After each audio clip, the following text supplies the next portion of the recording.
Di awal film memperlihatkan seorang gadis yang bernama Lila sedang mampir di sebuah toko untuk membeli cemilan. Ia melihat sebuah rekaman video tentang tragedi pembunuhan di masa lampau yang hampir tidak ada yang mengingatnya kecuali si pemilik toko. Dan dari tragedi itu ada satu orang yang selamat dan si pembunuh yang sampai sekarang belum diketahui identitasnya. Lalu Lila kembali ke mobil untuk melanjutkan perjalanan. Di saat mereka akan pergi, ada seorang lelaki yang mengisi bensin yang penampilannya mengundang perhatian Melody, yaitu kakaknya Lila. Dikarenakan Melody sedikit mencibir penampilan lelaki itu, Lila pun menyuruh kakaknya untuk masuk ke dalam mobil dan kembali melanjutkan perjalanan. Jadi Melody dan Dante adalah seorang pengusaha muda yang akan mengunjungi kota kecil Harlow yang nyaris mati untuk membuka area usaha. Mereka ditemani oleh Ruth, kekasih Dante, dan Lila, adiknya Melody. Di tengah perjalanan mereka diberhentikan oleh dua orang polisi untuk memastikan kalau mereka tidak terlibat masalah. Polisi itu memberikan mereka nomor telepon yang bisa dihubungi jika terjadi apa-apa. Dan polisi itu juga mewanti-wanti agar mereka menghormati penduduk kota ini. Singkatnya mereka tiba di lokasi dan ternyata lelaki yang mereka temui di pom tadi adalah kontraktor mereka yang akan membenahi gedung-gedung di sini. Dan ia bernama Richard. Di salah satu gedung ada bendera Texas yang sudah usang. Dante dan Melody pun berniat akan melepaskannya. Kemudian mereka menyadari bahwa di bangunan yang dulunya adalah panti asuhan itu masih dihuni oleh orang, yaitu nenek tua yang bernama Ginny dan salah satu anak asuhnya yang berbadan besar.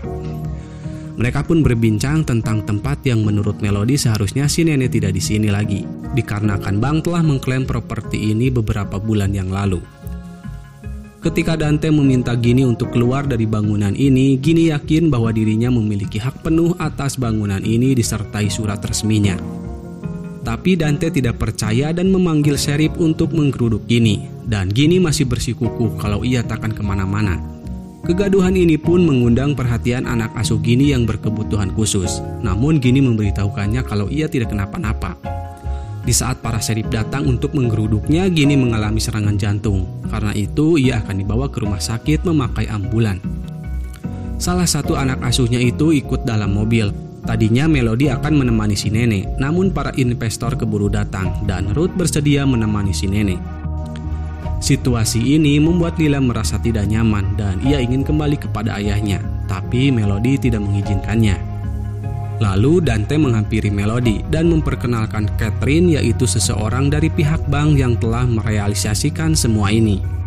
Di sisi lain, Ginny merenggang nyawa. Ruth yang mengetahui itu, ia langsung mengabarkannya kepada Melody. Anak asuh Ginny menjadi marah. Ia membunuh salah satu sheriff yang mengakibatkan kekacauan terjadi. Dan hal ini mengakibatkan mobil yang ditumpangi mereka menabrak sebuah traktor.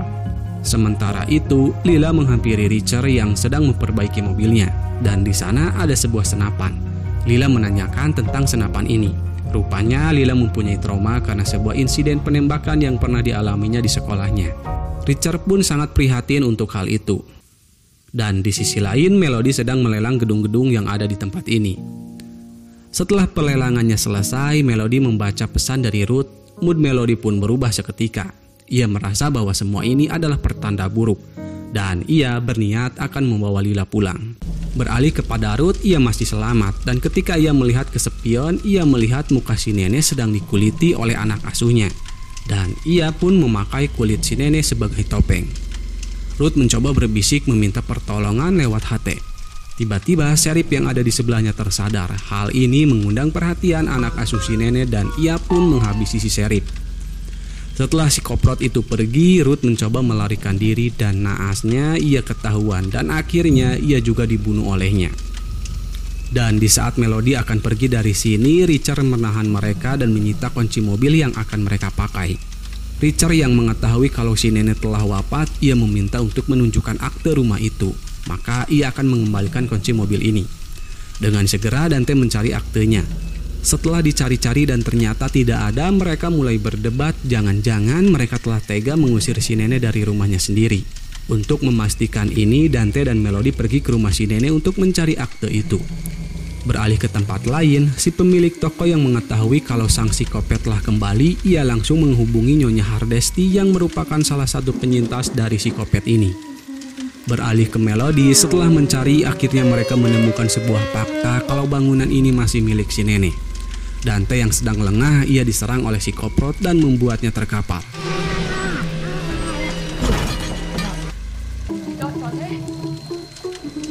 Melody melihat kejadian ini. Dengan segera ia langsung bersembunyi di dalam sebuah lemari di kamar si nenek.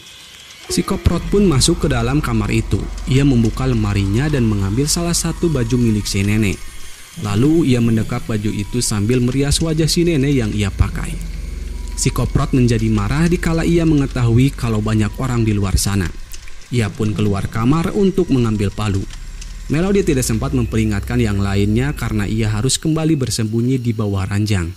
Kemudian si Koprot kembali untuk menghancurkan tembok dan mengambil sebuah gergaji mesin yang disembunyikan di balik tembok itu. Dan ternyata Dante masih hidup. Dengan sempoyongan Dante keluar rumah. Di luar sedang hujan deras dan hari sudah gelap. Karena melihat gelagat Dante yang aneh, Richard menghampirinya. Alangkah terkejutnya ia melihat kondisi Dante yang sangat memprihatinkan. Richard pun menyuruh Catherine yang kebetulan sedang mencari Dante untuk menghubungi polisi, dan ia menyuruh orang-orang agar tetap di dalam bis. Dengan segera Richard masuk ke rumah si nenek, sementara itu si Koprot berhasil mendapatkan gergajinya. Si Koprot yang menyadari kalau ada seseorang yang datang, ia langsung bersembunyi di balik pintu kamar. Untungnya Melody menggeser sebuah kaca agar Richard bisa mengetahui posisi si Koprot yang sedang bersembunyi. Akan tetapi si Koprot langsung menyerang Richard dan Richard kewalahan menghadapinya. Richard pun tewas secara mengenaskan. Beralih ke tempat lain, Nyonya Hardesty tiba di tempat mobil Pak Pol nyungsep.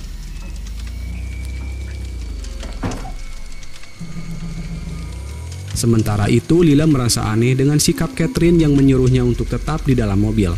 Untuk menghilangkan rasa penasarannya, Lila pergi keluar dan menemukan kalau Dante sudah tak bernyawa. Beralih ke Melody, ia mengambil kunci mobil yang dipegang Richard. Lalu Melody berusaha pergi keluar dengan mengendap-endap. Sialnya, Melody ketahuan dan ia dilempari palu yang membuatnya jatuh terperosok ke dalam lantai kayu. Melody berusaha merangkak mencari jalan keluar dan di luar sana terdengar suara Lila memanggil-manggil namanya. Di saat Melody hampir terkena gergaji si Koprot, Lila datang membantu dengan membukakan lubang ventilasi. Melody dan Lila pun langsung berlari menuju ke mobil dan memberikan kuncinya kepada seorang supir. Lila bertanya-tanya apa yang sedang terjadi. Sialnya mobil itu dijegal oleh si Koprot. Lalu si supir yang tidak tahu apa yang terjadi, ia turun dan mengeceknya. Si Koprot pun membunuh si supir dan masuk ke dalam mobil.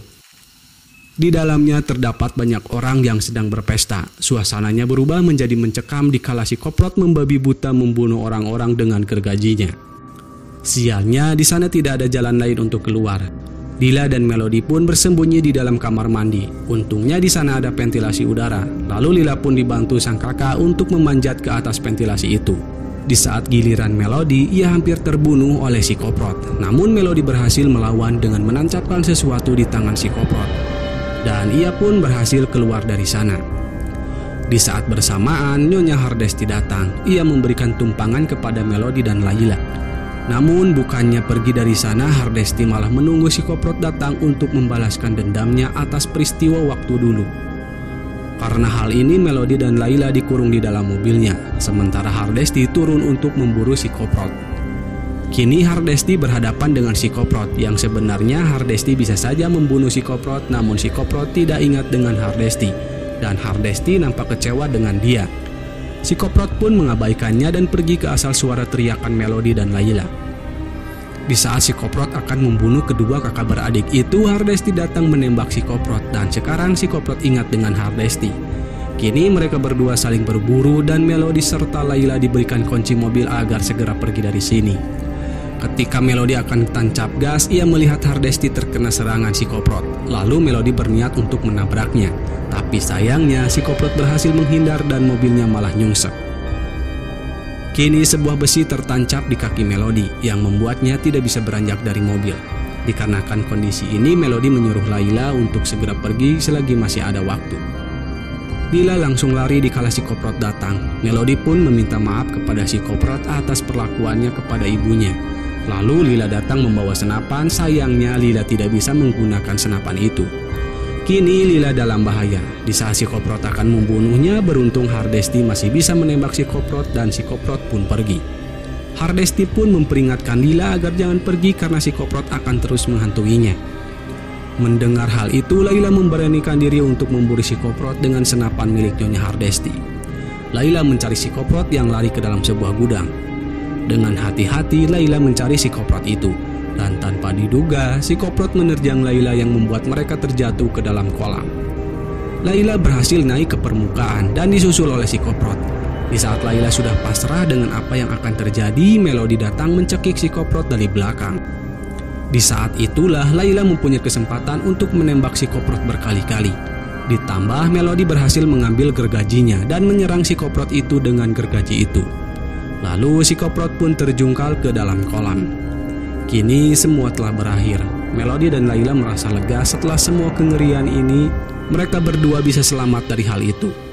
Lalu untuk menghemat energi, mereka akan mengendarai mobil dengan autopilot. Dan tiba-tiba si Koprot meraih Melody dari jendela mobil dan berhasil membunuhnya.